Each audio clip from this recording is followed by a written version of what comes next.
Starts with the name of Allah, who is the most merciful and kind. Assalamu alaikum students and viewers. We will talk about redox reactions. मैं छोटा सा आप लोगों के साथ यानी कि शेयर कर देती हूँ. अभी मैंने प्रीवियस वीडियो के अंदर रिडॉक्स रिएक्शन के बारे में अच्छे से बता दिया क्यों रिडॉक्स कहा जाता है इसको. तो अगर आपको उसके बारे में अच्छे से जानना है तो प्रीवियस वीडियो मेरी देखें, जिससे आपको ये कॉन्सेप्ट क्लियर हो जाएगा. तो स्टार्ट करते हैं व्यूअर्स. इस तरह से रिडॉक्स, अगर व्यूअर्स कोई एटम है वो इलेक्ट्रॉन को गेन करता है तो हम कहते हैं उसकी रिडक्शन हो रही है. अगर कोई एटम है इलेक्ट्रॉन को डोनेट कर देता है तो उसकी क्या हो जाती है, ऑक्सीडेशन हो जाती है. इसी तरह से इंक्रीज इन ऑक्सीडेशन स्टेट क्या कहलाता है, oxidation. And decrease in oxidation state क्या कहलाता है, रिडक्शन. यानी कि अगर आपकी ऑक्सीडेशन स्टेट कम हो रही है, ऑक्सीडेशन स्टेट आपकी कम हो रही है तो आप कहोगे उसका रिडक्शन हो रहा है, वहां पे रिडक्शन हो रहा है. अगर आप कहोगे इंक्रीज, अगर आपकी ऑक्सीडेशन बढ़ रही है, ऑक्सीडेशन नंबर आपका बढ़ रहा है तो आप कहोगे उसकी वहां पे ऑक्सीडेशन हुई है. स्टार्ट करते हैं व्यूअर्स. जिंक ने हाइड्रोक्लोरिक एसिड के साथ रिएक्ट किया. जब इन दोनों ने आपस में रिएक्ट किया तो रिएक्ट करके zinc chloride plus H2 form हो गया. यहाँ पर क्या हुआ, हाइड्रोक्लोरिक एसिड, इन दोनों का हाइड्रोजन एंड क्लोरीन, इन दोनों के दरमियान का बॉन्ड ब्रेक हो गया. जब ये ब्रेक हुआ तो इन दोनों के दरमियान क्या हुआ था, हाइड्रोजन एंड क्लोरीन ने शेयरिंग के जरिए बॉन्ड फॉर्म किया हुआ था. यहाँ पर हाइड्रोजन ने अपना एक इलेक्ट्रॉन यहाँ पे शेयर किया हुआ था, क्लोरीन ने अपना एक इलेक्ट्रॉन शेयर किया हुआ था, यानी कि कोवेलेंट बॉन्ड बना हुआ था. लेकिन जब ये बॉन्ड ब्रेक हुआ तो क्लोरीन अलग हो गया, हाइड्रोजन अलग हो गया. इनका बॉन्ड ब्रेक हुआ. यहाँ पे बॉन्ड ब्रेक होने से क्या हुआ, जिंक ने क्या किया, हाइड्रोजन को रिमूव कर दिया वहां से और खुद वहां पर जाके अटैच हो गया. यानी कि zinc chloride plus H2 form हो गया, हाइड्रोजन रिमूव हो गया बीच में से, जिंक क्लोराइड फॉर्म हो गया.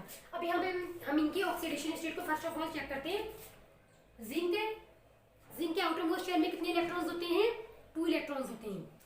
देखिए व्यूअर्स, ये जो ऑक्सीडेशन स्टेट होती है ये अगर आप किसी के आउटर मोस्ट शेल में जितने इलेक्ट्रॉन्स है उससे भी पता चल जाता है, जितने इसने डोनेट या शेयर किए उससे भी इसकी ऑक्सीडेशन स्टेट का पता चलता है. जिंक है ग्रुप नंबर 2 से बिलोंग करता है, इसके आउटर मोस्ट शेल में 2 इलेक्ट्रॉन्स होंगे. लेकिन जहाँ पर इसके ऑक्सीडेशन स्टेट को देखा जाए तो ये बिल्कुल फ्री स्टेट में, इसने किसी के साथ डोनेशन भी नहीं की हुई, एक्सेप्टेंस भी नहीं की हुई और शेयरिंग भी नहीं की हुई. ये बिल्कुल फ्री बैठा हुआ है, इसके साथ कोई बॉन्डेड नहीं है. तो यहाँ पर इसकी ऑक्सीडेशन स्टेट क्या होगी, 0. जो फ्री स्टेट में होता है इसकी ऑक्सीडेशन स्टेट भी 0 होती है. यहाँ पे हाइड्रोक्लोरिक एसिड को चेक किया जाए तो क्लोरीन ने एक इलेक्ट्रॉन इसके साथ शेयर किया हुआ था ना यहाँ पर, तो क्लोरीन पर -1 था. हाइड्रोजन ने एक इलेक्ट्रॉन इसके साथ शेयर किया था, इसके पर भी 1 था. लेकिन अब ये जो पेयर था इलेक्ट्रॉन का जो इन दोनों ने शेयर किया हुआ था एक दूसरे के साथ, जैसे ये देखें व्यूअर्स, ये हाइड्रोजन था, ये क्लोरीन है, सही है. क्लोरीन ने अपना एक इलेक्ट्रॉन शेयर किया हुआ था इसके साथ, हाइड्रोजन ने अपना एक इलेक्ट्रॉन यहाँ पर शेयर किया हुआ था. लेकिन यहाँ पर क्या हुआ, ये जो शेयरिंग ऑफ इलेक्ट्रॉन यानी पेयर बना हुआ था इलेक्ट्रॉन का, क्लोरीन ज्यादा इलेक्ट्रोनेगेटिव है हाइड्रोजन के मुकाबले में. क्लोरीन ज्यादा यानी कि ज्यादा अट्रैक्शन से इस इलेक्ट्रॉन पेयर को अपनी तरफ खींच लेता है, जिस पर क्या हुआ, ये इलेक्ट्रॉन पेयर थोड़ा सा इसकी तरफ मूव कर गया, जिससे इस पर -1 का चार्ज आ गया और इस पर इससे थोड़ा सा दूर जाने पर इस पर +1 का चार्ज आ गया. एक का 1 कहाँ से आया, क्योंकि 1 इलेक्ट्रॉन इन्होंने शेयर किया था.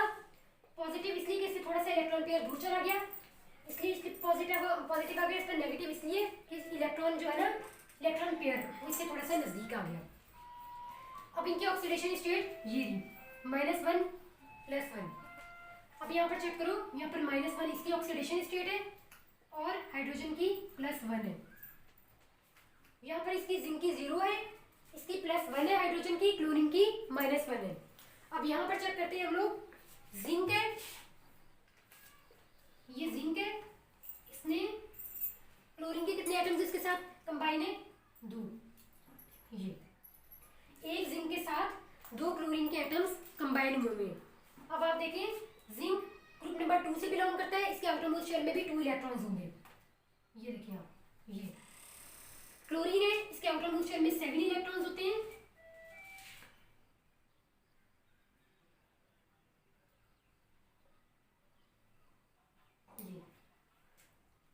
आप क्या करेंगे, इसके आउटर मोस्ट शेल में 7 इलेक्ट्रॉन्स है, इसकी ऑक्सीडेशन स्टेट 7 ही होगी. ये जितने इलेक्ट्रॉन्स को एक्सेप्ट करेगा इसकी ऑक्सीडेशन स्टेट भी उतनी होगी। इसकी ऑक्सीडेशन स्टेट -1 है, यानी कि यहाँ से एक इलेक्ट्रॉन इसने इसको डोनेट कर दिया। ये मेटल है, मेटल क्या करते हैं, इलेक्ट्रॉन्स को डोनेट करके बॉन्ड फॉर्म करते हैं। जिंक ने अपने एक इलेक्ट्रॉन इस क्लोरीन को दे दिया और इसी जिंक ने एक इलेक्ट्रॉन अपना इस क्लोरीन को दे दिया। इससे क्या हुआ, इन दोनों के दरमियान बॉन्ड फॉर्म हो गया, आयनिक बॉन्ड फॉर्म हो गया। अब यहाँ पर आप देखें जिंक ने कितने एक इलेक्ट्रॉन इसको दिया, देने से इस पर +1 का चार्ज इधर आ गया और एक इलेक्ट्रॉन इसने इस पर एक क्लोरीन को दिया, +1 का चार्ज यहाँ पर आ गया इस पर। तो इसका कितना चार्ज हो गया, +2 का चार्ज आ गया जिंक पर। जिंक की ऑक्सीडेशन स्टेट क्या कहलाएगी, +2, यानी कि इसने 2 इलेक्ट्रॉन्स इस क्लोरीन को दे दिए,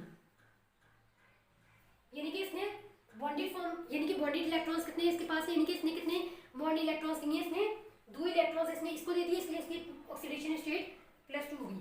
क्लोरीन ने क्या किया, अपना ऑक्टेट कंप्लीट करने के लिए दोनों क्लोरीन ने एक इलेक्ट्रॉन्स लिए थे, तो यहाँ पर इसके पर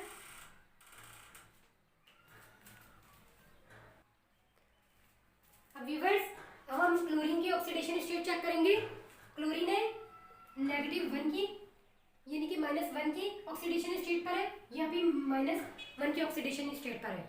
हम ये नहीं कहेंगे -2 हो जाए, हम तो एक क्लोरीन के रिस्पेक्ट में चेक कर रहे हैं ना। ये एक जिंक पर इसने 2 इलेक्ट्रॉन्स को डोनेट किया ना, एक जिंक ने 2 इलेक्ट्रॉन्स को डोनेट किया है, लेकिन एक क्लोरीन ने एक इलेक्ट्रॉन को एक्सेप्ट किया है, तो -1 ऑक्सीडेशन स्टेट हो जाएगी। एक क्लोरीन पर -1 ऑक्सीडेशन स्टेट है।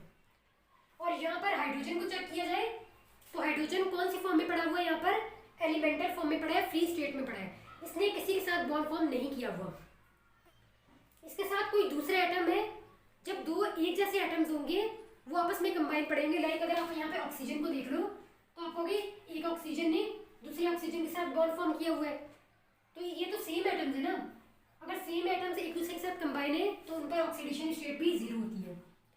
यहाँ पर सेम एटम्स है हाइड्रोजन के दोनों, यहाँ पर इसकी ऑक्सीडेशन स्टेट क्या होगी, 0। फ्री स्टेट में पड़ा है, ये अपने दोनों एक जैसे सेम एटम्स ने बॉन्ड फॉर्म किया हुआ है, इसलिए इसकी ऑक्सीडेशन स्टेट भी 0 होगी। अब हम यहाँ से चेक करते हैं कि किसने किसके साथ क्या किया है। जिंक है 0 ऑक्सीडेशन स्टेट से +2 ऑक्सीडेशन स्टेट पर चला गया, यानी कि यहाँ पे जिंक की ऑक्सीडेशन स्टेट क्या हो रही है, इंक्रीज हो रही है। इंक्रीज इन ऑक्सीडेशन स्टेट क्या कहलाता है, ऑक्सीडेशन। यहाँ पे जिंक का क्या हो गया, जिंक की ऑक्सीडेशन हो गई। यहाँ पे जिंक 0 से +2 पर चला गया, यानी कि इंक्रीज हो गई इसकी ऑक्सीडेशन स्टेट, ये इसकी ऑक्सीडेशन हो गई। इसी तरह से अगर इस क्लोरीन को चेक किया जाए, क्लोरीन यहाँ पे -1 था और यहाँ पर भी ये -1 की ऑक्सीडेशन स्टेट पर है, तो इसका क्या हो रहा है,